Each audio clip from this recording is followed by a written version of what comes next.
Director of Corporate Engagement for Blue Whales Blue Skies, so I've been with the program for about 2 years, and I work on engaging any company that imports or exports via ocean freight to join in and send the demand signal to the shipping lines that we want them to keep slowing down, and it's appreciated. And I also work a lot on our communications and marketing. So I think this crew is probably really familiar with Blue Whales Blue Skies, so I'll go through some stuff and try and quickly and then highlight the new stuff. Please stop me if anything's like other questions or I'm going too fast. So as you all are super familiar with, obviously we are in a biodiverse region where we are blessed with an abundance of whales.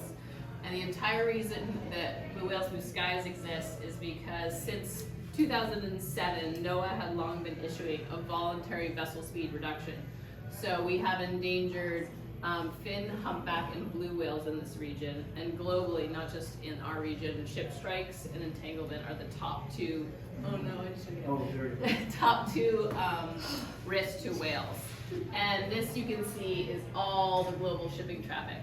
So the big stat that I always talk about is 40% of all imports to the United States, or entire country, are coming through our ports. So it's just a massive amount of large vessel traffic. And obviously this is all overlapping with, these are their habitats. So it's a major problem. And we know, we work right now with University of Washington and a PhD scientist there, and we know that when these large ships slow down from their average speeds about 15 knots to 10 knots, it reduces the risk of a fatal strike by 50%. So obviously these whales have not evolved to understand what a ship is. It is so loud. We describe it as like a commercial jet landing right here. You just have no idea what's happening. And obviously they communicate, they forage by their sense of hearing. So it's hard for us to even fathom what that impact would be. What were the graphs on the side? Sorry. Oh, so this is their like abundance and density. So that's just, the point of this is just to show that, you know, because of all the upwelling, this is what they're hanging out. The humpbacks and all of them are moving up and down the coast from Alaska to Mexico, and it's exactly where these large ships are moving.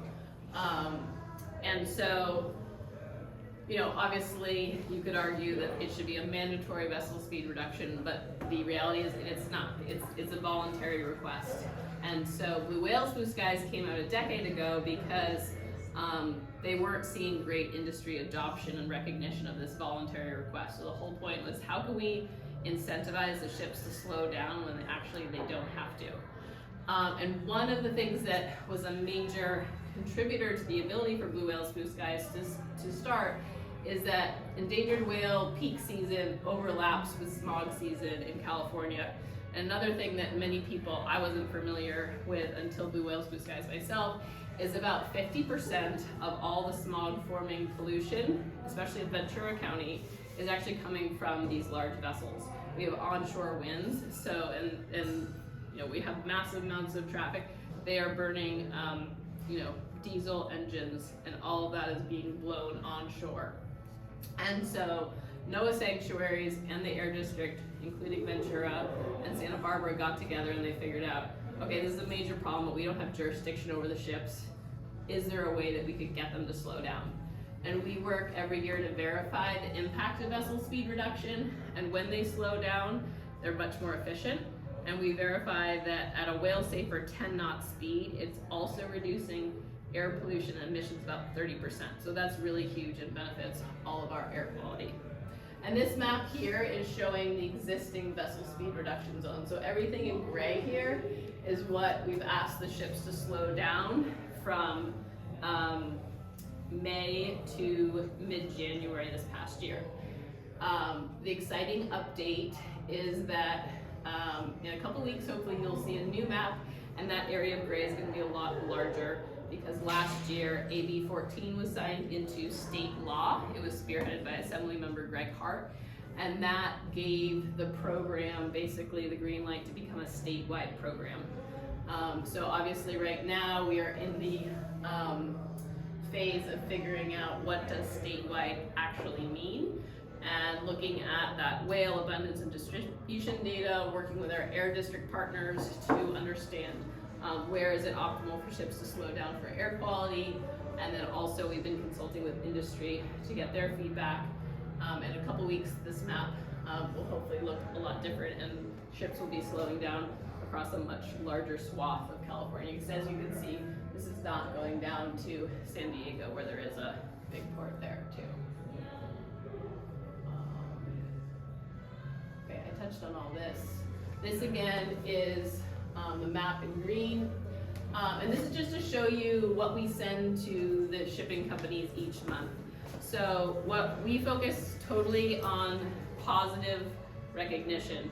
This is a voluntary program, they don't have to slow down. So what we do is we work really hard to reach to these global lines and say, sign on with us, enroll. We're gonna send you a monthly report, and we track every single ship in their fleet. So you can see we blacked it out here, but every single ship name that had miles in our zones, and we will provide from AS data the percent at which they're cooperating with that whale safer speed, so that their operations team can reach out to the captains and say like, hey, we're trying to slow down for whales, can you try harder next time? We also work with Benioff, and we provide them just all that data on this whale rating, so how many whales were seen.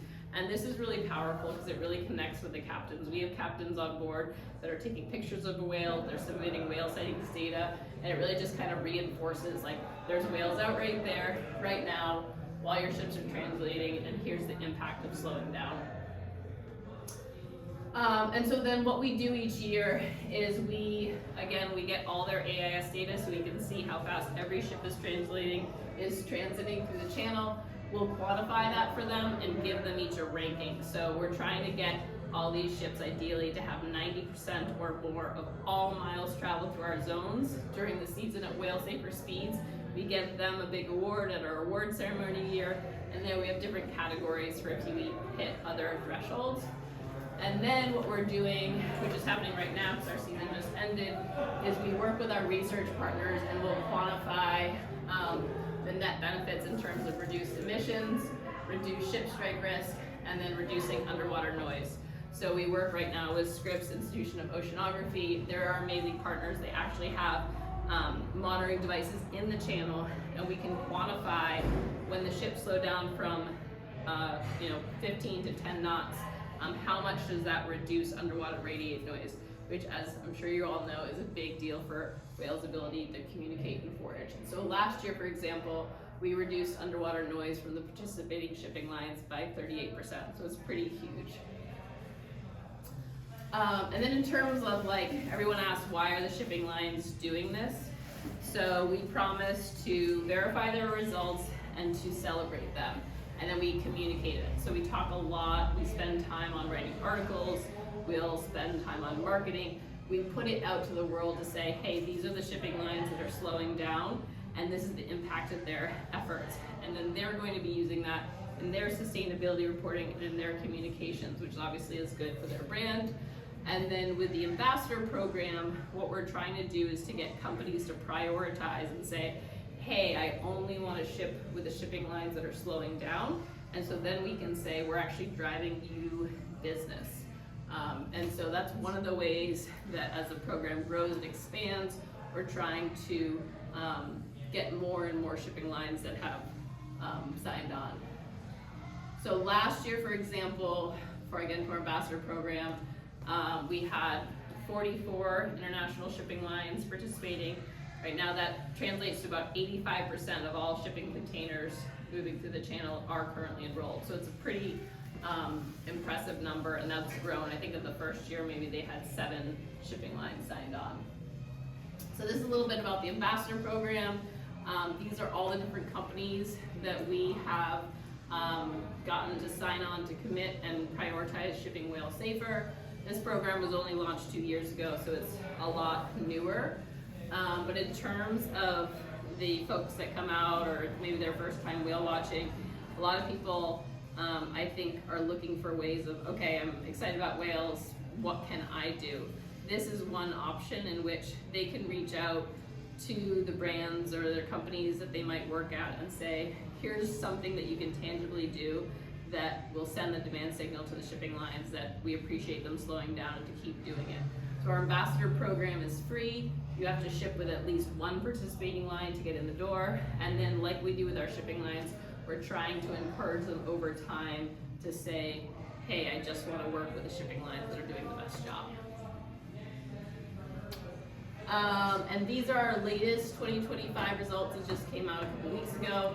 So you can see how over time, this is all the distance traveled at the whale safer 10 knots versus the total distance traveled in the season. And obviously the goal is to get that blue line up, this light blue up to that line.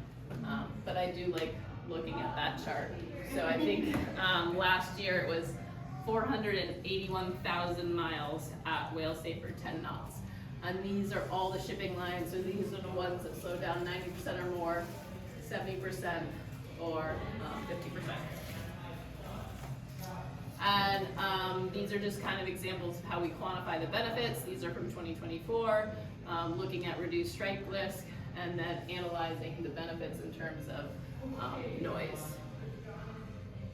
And then obviously the air emissions impacts are very significant. It's not as easy to imagine like saving a whale, but it makes a really big difference. I think the stat we use is the NOx reduction benefits are alone. It's equivalent to, over the past 10 years, taking almost 5 million cars off the road for a year. So I think I touched on most of these.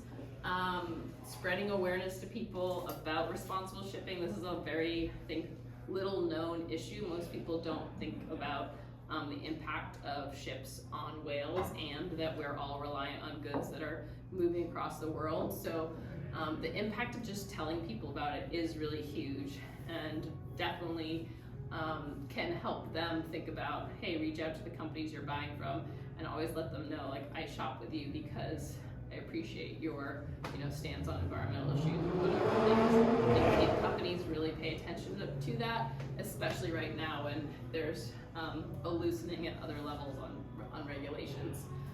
We also have, if anyone's interested, shoot me an email. We have different talking points with the latest stats that I've been working on with Holly and Sean.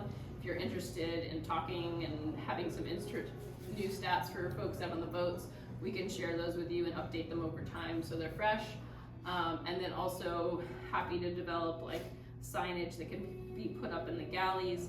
We also welcome people writing letters to thank the shipping lines or our companies that have signed on as ambassadors. We have postcard templates. I'm more than happy to send you some, and if your guests can send them, I can package them up or they can send them directly. And then we're also on Instagram and our website's right there. We also work with Adam Ernster, who's amazing, and the footage and getting people excited about whales is really like the marketing gold here. So if you ever have great footage or something exciting happened about on the water, please feel free to share it. We love to highlight just like the power and excitement of whales, because that's really what gets people kind of in the door and learning more about responsible shipping. That's it.